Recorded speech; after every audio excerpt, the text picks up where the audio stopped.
Ang ating next recipe, tayo magluluto ng pancit. First, Mickey pancit po ang ating lulutuin, guys. Ayan. Para iba naman.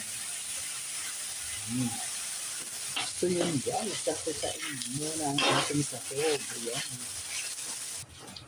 Ayan, guys. Nasabawan na natin. Saka natin ilagay ang first Mickey at may atay po yan, mga palangga. Fork and atay po ang ating nilaman. Ayan. Para sa ating pagsalubong mamaya. Last, nilagay na natin ang squid ball. Oh, yummy yan mga palangga. Ibang klase ngayon ang ating pancit. So yun guys, kulong-kulo na po ang ating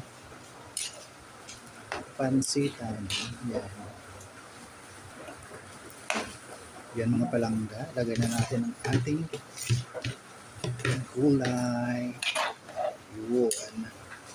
Para sa ating first Mickey na pancit.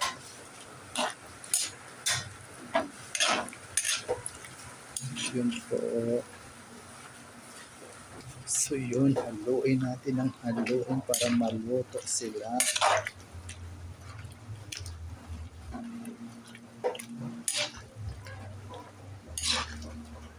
Yan na po ang first Mickey natin mga palangga.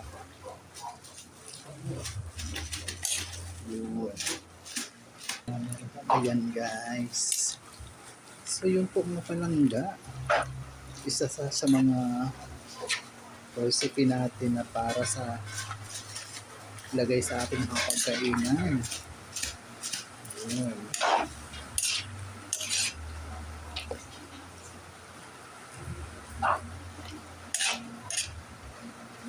This time po, first Mickey ang ating ginawang pancit, hindi bihon.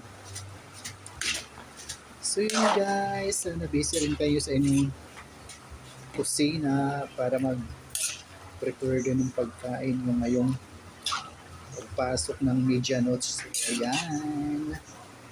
So yun po guys, kailangan dalawang sandok talagang gamit dyan. So yan, muli maraming salamat. Shout out kay Ma'am Flor Abina. Ayan, at saka kay Ma'am Lady Lemos. Daisy Colette, Ma'am Marian. Ma'am Marilyn Gutierrez, shout out po. Ma'am Junicia Mendoza, Agano, Ma'am Elina Anong Marasigan. Ayan. Naway busy rin po kayo sa inyong kapagkainan. Sa inyong mga kanya-kanyang kusina para sa pag-prepare para sa ating hapagkainan mamayang gabi. So yan. So ayan na siya guys. Pahibasi-basi na lang natin ang sabaw.